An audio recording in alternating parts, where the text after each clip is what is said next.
Hello everyone and welcome back to PAX and Recreation. And yes, I finally got the playmat. So an amazing playmat from Terra or Tina, depending on which side of the globe you are, from Final Fantasy VI. Great art. The deck, if you don't know what I'm talking about, you can see the link. You can check the link on the corner or like description or side, I don't know where it is, for the review that we did about the Final Fantasy Commander decks. By the way, small quick PSA. Yes, I got the playmats, and yes, I'm a Final Fantasy VI enjoyer. So obviously I had to get both Final Fantasy VI playmats, so this one and Poison the Waters.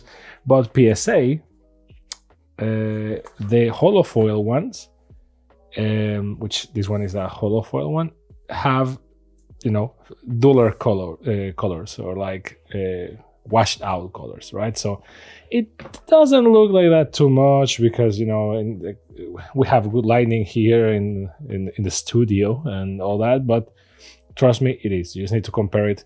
And mind you, yes, Terra's playmat is maybe not the brightest, shiniest one, but yeah, like you can see that you can compare it here. See, like difference between the thing and the thing. So this is just a quick side note so that you know. Now let's get right into it. So you saw the title of the video. You know what we're going to talk about is the Final Fantasy starter set for 2 players. Haha, let's go.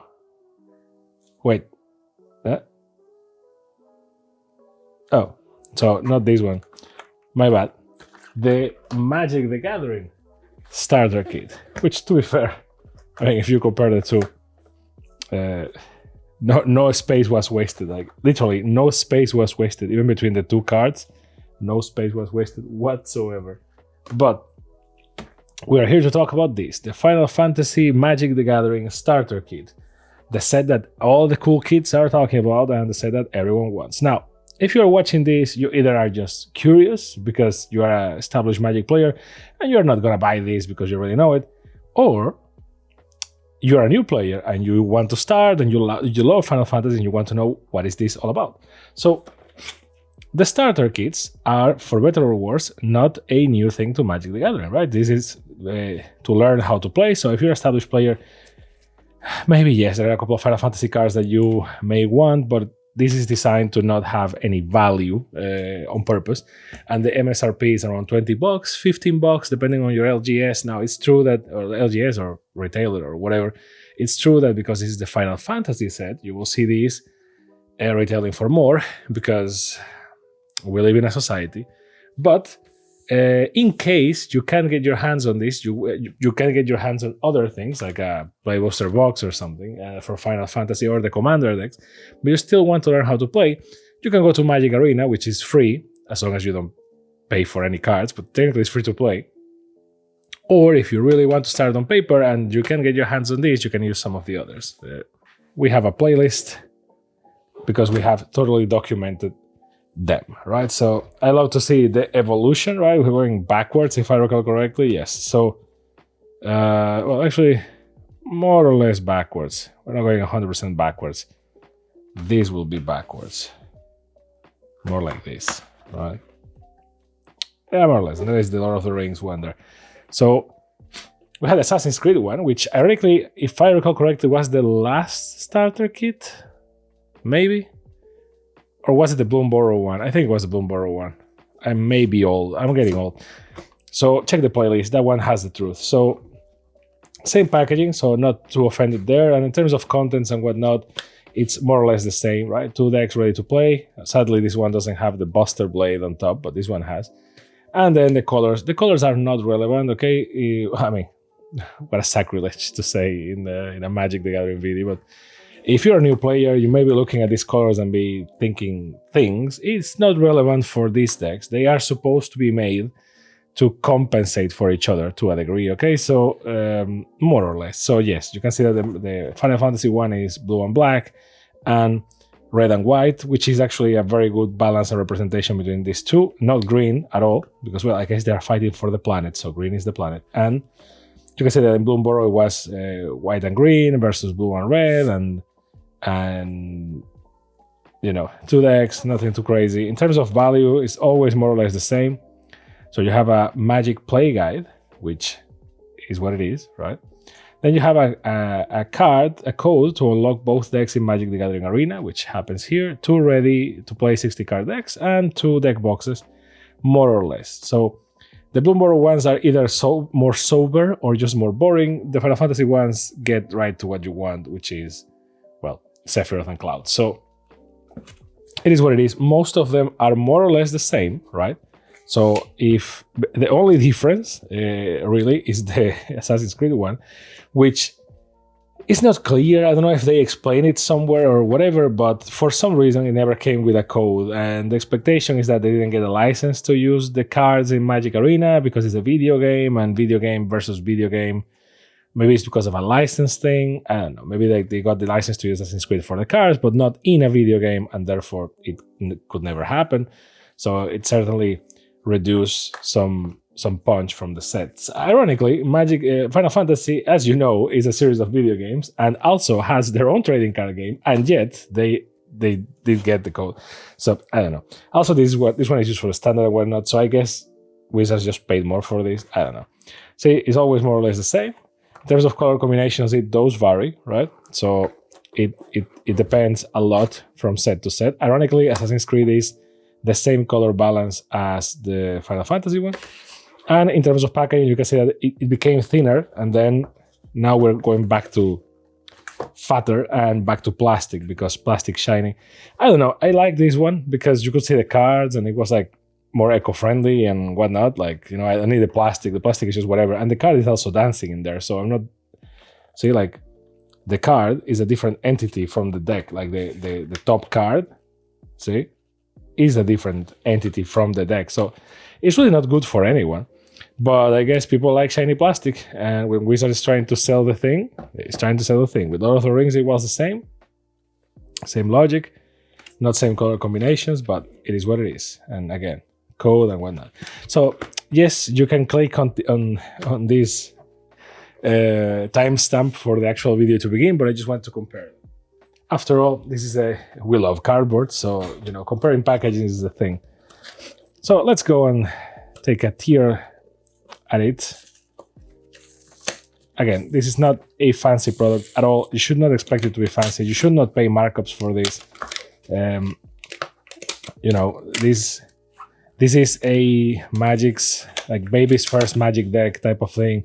It's something that maybe if you have a loved one in your life that loves Final Fantasy, but they don't love Magic, and you love Magic, this is the best way to get them in, right? You give this to them and you play with them, but you need to play with them. You need to be the gateway holder, I guess.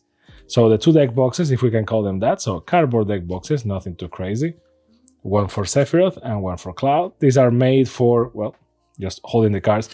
They kind of fit in an inner sleeve. In an outer sleeve, not really. Because as you can see, these deck boxes are nothing to write home about. So, you know, it is what it is, a starter kit. People are like, oh, but you can fit the double sleeve cards. Like, you're not supposed to double sleeve this. This is just like, see what I mean? The top cards are separated. So it's not better, this plastic packaging. It's worse for the environment.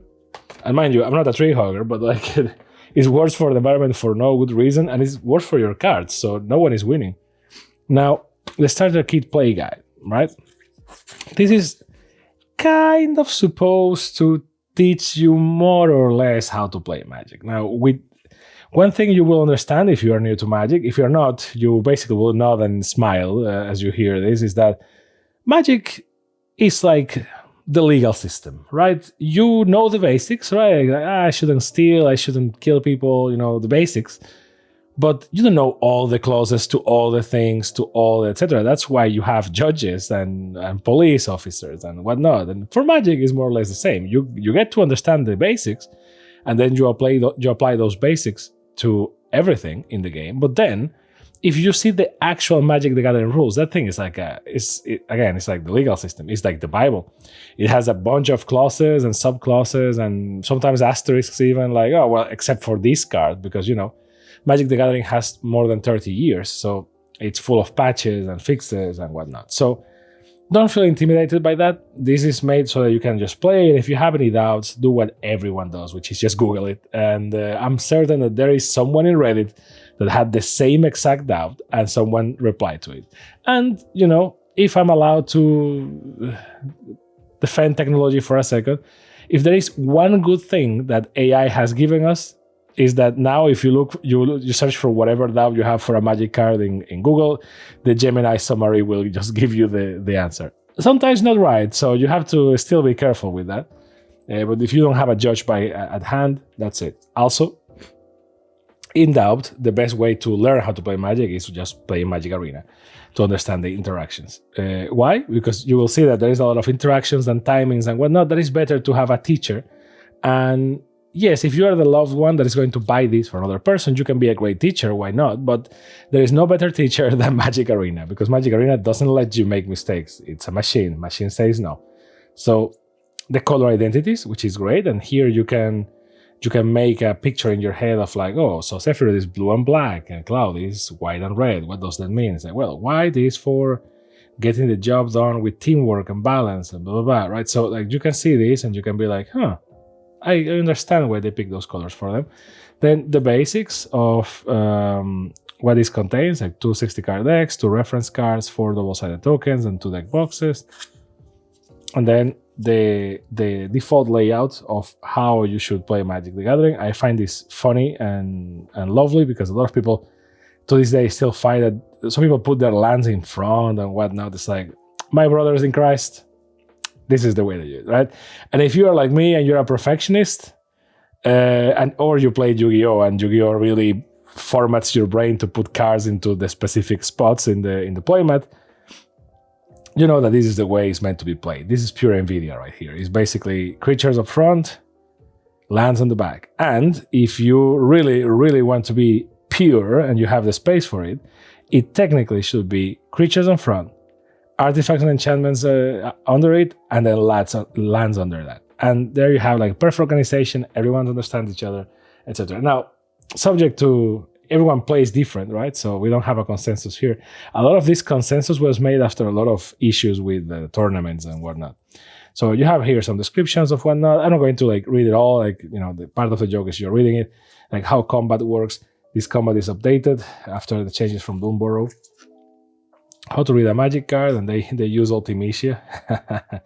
Nice. I love it that they just don't reprint the manual. Like they put like cards and whatnot to make it like more flavorful to the set.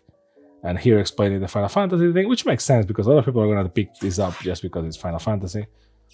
And how the turns work, and you have the reference card, which is very useful. We're going to see it in a second. And then learn how to play Magic, join the community, and an FAQ. This FAQ is very, very useful. It doesn't seem like it, but it is. Can my creatures attack my opponent's creatures during combat? No. You attack. This is important because if you are used to like Yu-Gi-Oh or something, I remember when at the beginning, because I'm a Yu-Gi-Oh kid, and then I transitioned into Magic when I was a lot younger, which now feels a long time ago.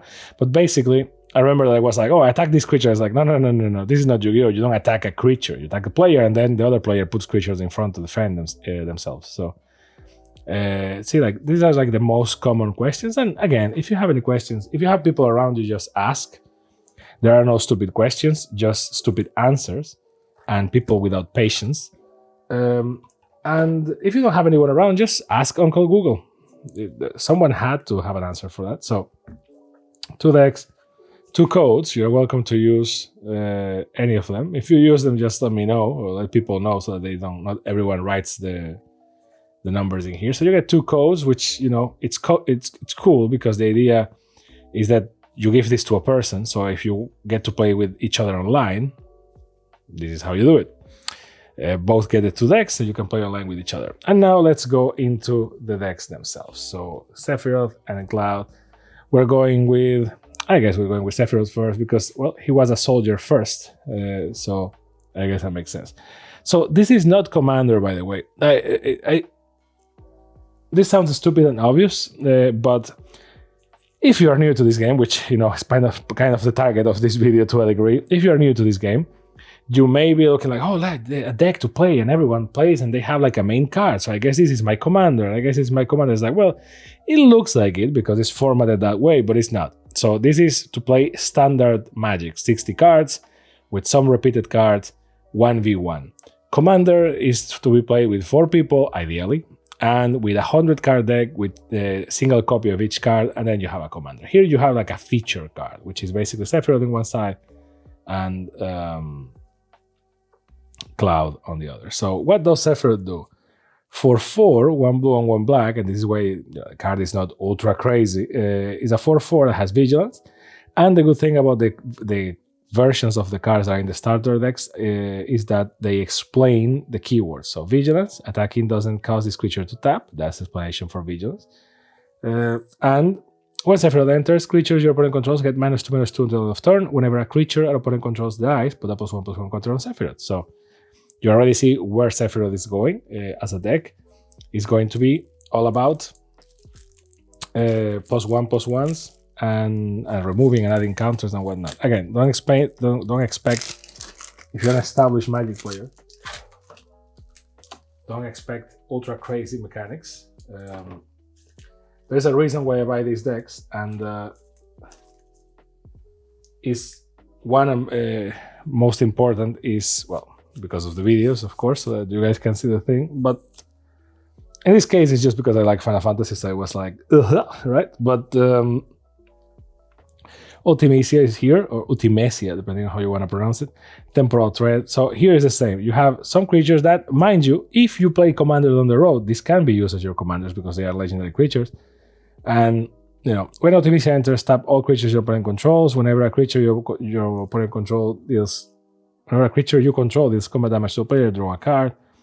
Seymour Flux. At the beginning of your upkeep, you may pay 1 life. If you do, draw a card. And one thing that is important to mention, in case, you know, these starter decks, this is more for the Final Fantasy fan, these starter decks are Final Fantasy themed, and in the box, and the main cards are Cloud and Sephiroth, so Final Fantasy VII. But as you can already see, the cards are not from Final Fantasy VII, they are from Final Fantasy, period. So, and these cards in particular have the name of the game in here, right? So Final Fantasy VIII, Final Fantasy X, right? So this is cool because, well, if you, for some reason, only like Final Fantasy VII, this is a gateway to other Final Fantasies.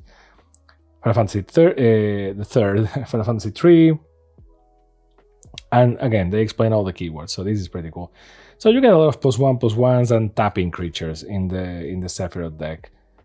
Nothing too crazy, you know, a couple of basic equipments,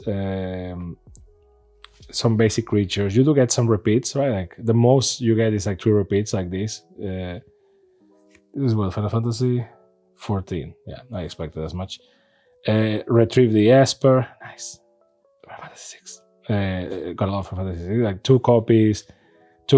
So you get, most of the times you get 2 copies, sometimes you get 3. I don't think there is a card here that has 4 copies. In a normal Magic the Gathering, oh, well, there you go. Undercity Dire Rat. That's the faster I say it, the faster it appears. In a normal Magic the Gathering deck, yes, you're supposed to have 4 copies of each. That's kind of how it works. Shinra Reinforcement, when this creature enters, mill 3 cards and you gain 3 life. So, you know, it's kind of a greatest hits, right? Like, it's not like it has a theme. It doesn't need a theme, to be honest. It's not Commander. It's not going to be like, oh, you have this theme and you have to do this. Obviously, since it has black, you have a lot of, you know, destroying and removal and whatnot. You also have blue here. But it's not like it has a theme. It seems, one thing that I like about the recent starter kits is that the themes are more around like greatest hits of Magic mechanics, right? Like, yeah, they try to make it more or less consistent so that each deck has like a flavor. In this case, again, it's like lose life, gain life, lose life, gain life, which is weird because might as well just be a white-black deck, but whatever. Overkill, target creature just get -0, -99 at 9 until the end of turn. See, return target card to the from the graveyard. You get like moving from the graveyard, dual lands that enter tapped, full art lands, which this is something great about the Final Fantasy set. Like all, the lands are just gorgeous and full art. And yes, you get a bunch of lands. In case you're new to this, you need lands. You cannot remove lands.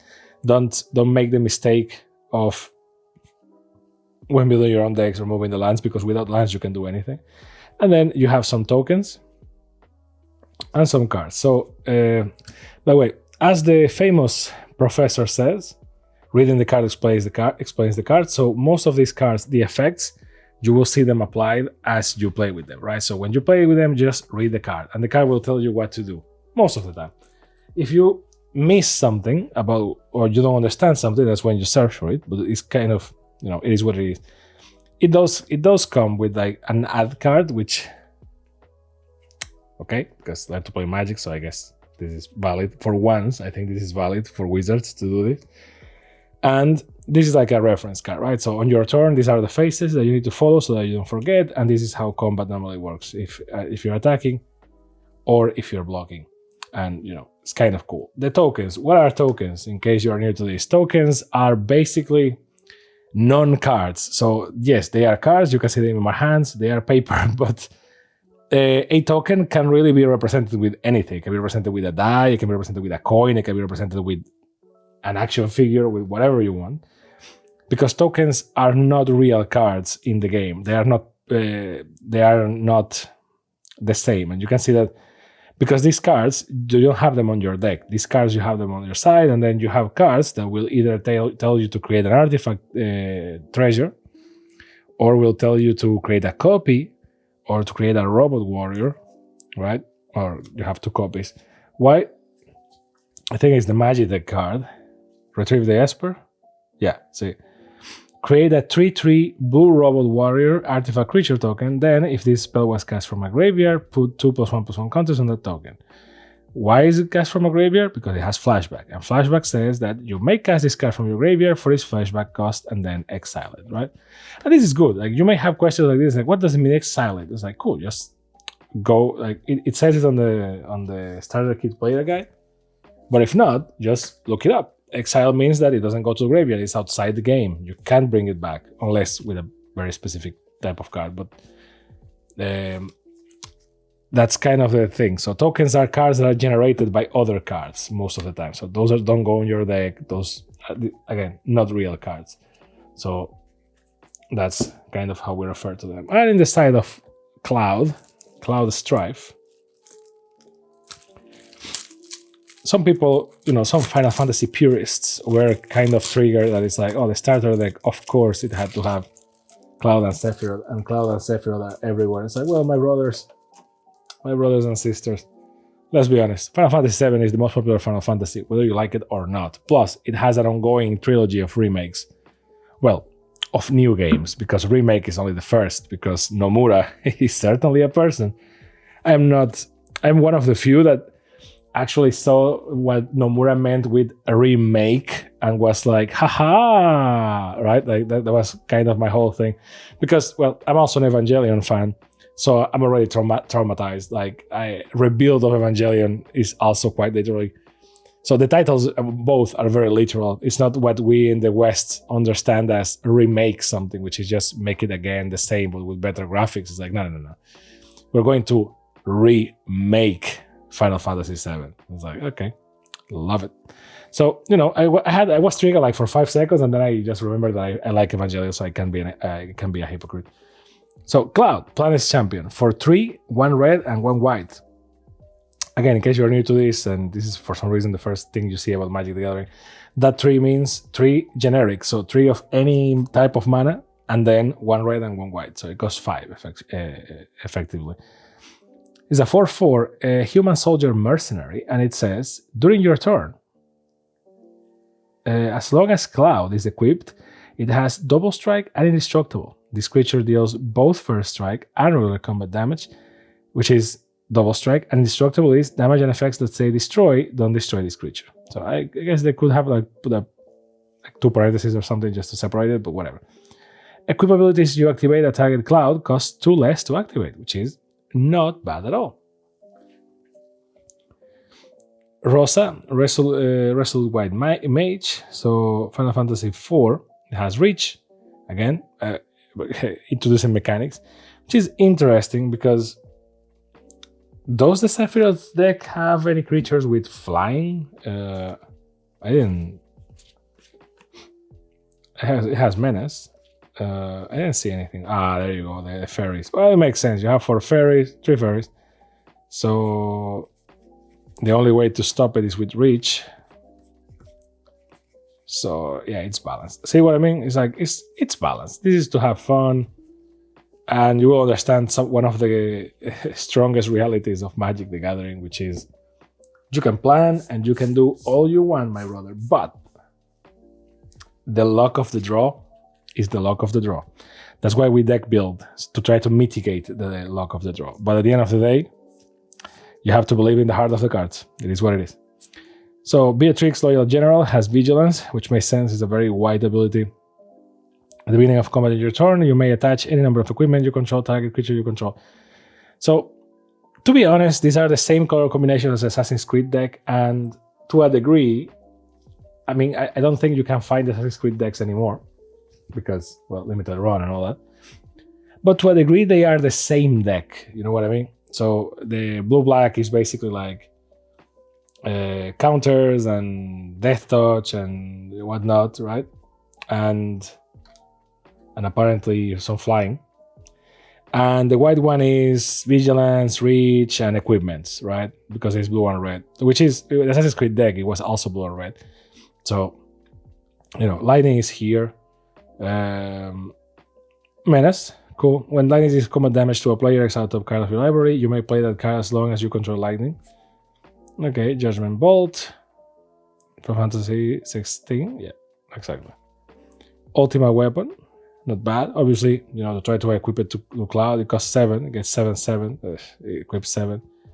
When an equipped creature attacks, destroy target creature opponent controls. Not bad. Which, see, this is one of those things. I like this type of cards in a starter deck because this is one of those things that you learn about Magic. It's not that intuitive. You're like, oh, of course, yeah, I attack and I destroy. It's like, no. You don't attack and you destroy. You say you're going to attack, and then the other players will defend. But the moment you say you're going to attack, you can destroy another creature. And then the attack goes in, and the other player has to defend, right? So this is type of language that is very good in a starter deck, so that people understand a little bit what it is. And yes, depending on your experience, this is very good to start. Ideally, you know, it's like sushi or your first time. Is the important thing is to do it. Your first time is with someone you trust and someone you like. Because otherwise, Magic: The Gathering can be a very frustrating experience. Like if you go to a local game store, and you know, oh, they have job selecting here. Okay, cool. And you're like, oh yeah, no, I'm going to just play right away. And you know, so there are very cool people on local game stores. There are also people without patience, and a bunch of douchebags. So you can it's the luck of the draw. You can get amazing people that will teach you how to play. Or you can get people that have no patience and will just be like, assuming that you need to know how to do everything, even you just started to play, right? So this type of product, I like it because you can do it in a controlled environment with someone that you trust and you just learn. And again, I really, really recommend. I'm not shilling for a Magic Arena because, believe it or not, I am not that big into Magic Arena. I played a lot, and then I was like any free-to-play. By the way, just quick note, it comes with 4 hero tokens, which is kind of whatever, because you can't use both sides at the same time, so I guess you just pick the art that you like the most. The hero tokens are mostly because of these cards that you already saw, which are the... See, it has the jump like the Assassin's Creed ones. Damn, like these ones, right? Samurai's Katana. It's an artifact equipment, but it has job select. So when this enters the battlefield, you create a 1/1 colorless hero and attach to it. So that will be your 1/1 colorless hero. Apparently, you only have. Oh, okay, Warrior Sword is also here. So Samurai's Katana and Warrior Sword. So you have a lot of things that trigger the hero, right? Like Dragon's Lance, etc. So. Or, the crystals chosen create 4 1/1 colorless hero creature tokens that put a +1/+1 counter on each creature you control. So again, it doesn't have a theme, but it does. It's basically, it tries to be equipments because Cloud is there. And then it has like basic keywords and whatnot, but then it's all about, dealing combat damage to a player directly because it's red, and you have some equipments, and because you have equipments, you have the hero mechanic, which can be overwhelming to some people. But it's good. This way you learn, right? So again, this video was kind of long, and if you're a new player to Magic, you're basically just looking at the cards and listening to the podcast. But I do believe it's one of the best things for you to start. Now, is it worth it to buy? Well, at the retail price, yes, which thankfully, technically we have it, right? It's around $20. It depends on your country, depends on everything.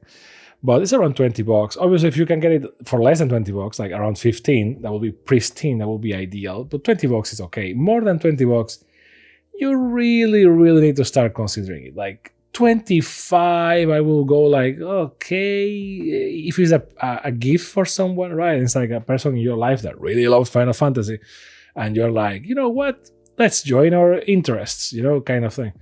Or even if both of you are just curious about Magic, like this is a good present, right? Like if you're a parent or a grandfather, grandmother, or just the cool uncle of the family, and this is something that if you want to gift to introduce people into Magic the Gathering, I think is perfect, right?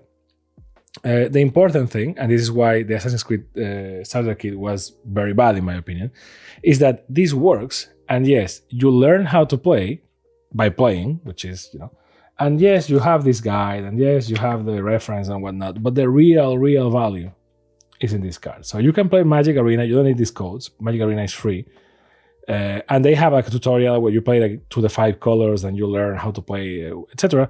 But which you need to do regardless. But if you use these codes, you can actually just play with these decks in Arena, so you can see them being on rails, right? Because like it or not, in the video game, you can make mistakes. Like, you can make human mistakes of your choices, but you can make mechanical mistakes because, well, it's mechanical. So overall impressions, like this is cool. If you want to, for the MSRP or for the retail value or whatever, don't pay markups for this. It's not worth it. These cards are not that good. Like these cards are okay. It's more the packaging, right? And really, it's more of a gift thing. It's maybe a collector's item if you want all the cards, because these cards, if I recall correctly, are exclusive to this. But not more than that, really. Like again, the thing for me is you want to learn how to play Magic. This is like a nice introductory present. They get the joy of cardboard, and then you get to play in Arena, and you get 2 codes. You can play with that person in Arena too. And Arena works on tablets, works on PCs. So it's a good Kickstarter. That's all I'm saying. Don't look at it as anything more. Don't try to speculate with it. Don't try to anything. It's just it is what it is. As a final note, I think this is very important. If you're buying this for someone, mind you are likely not gonna pay, or you shouldn't. You ideally shouldn't pay just 20. This is not going to cost you $20 only. Ideally, you should buy sleeves for this, right? You should buy sleeves. Maybe this is a new concept for you, but you should. You don't need to. You can see in this channel or in other channels, there are videos about double sleeving, triple sleeving, and all that shit. You can. For this, it's not worth it because, again, these cards are not like super duper expensive. So single sleeves work, right? And what is a single sleeve? Just buy one sleeve, the color you want. There are Final Fantasy sleeves. I don't have any because I don't like sleeves with drawings, with pictures on it.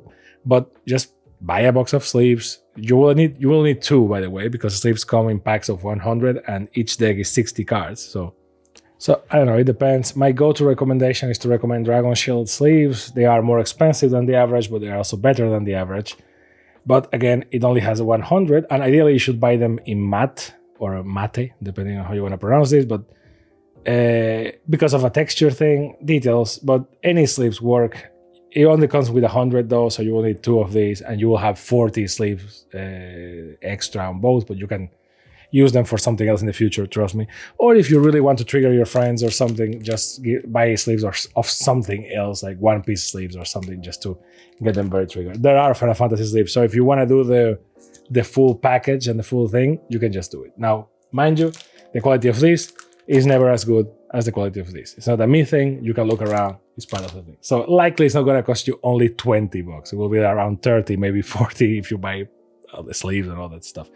Or if you buy a playmat. So you see why this hobby gets expensive, right? You buy one thing, oh, I need this to protect this. Now I need a thing to protect the thing. Now I need a thing to do the thing. And it really escalates. Now, do you need that? No, you can just play with the cards as is, but people will think that you're a psychopath. So, because you will just, the moment you start shuffling, you're already ruining your cards, which is okay because these cards are not valuable at all. But still, is for preservation reasons. So please buy a sleeves.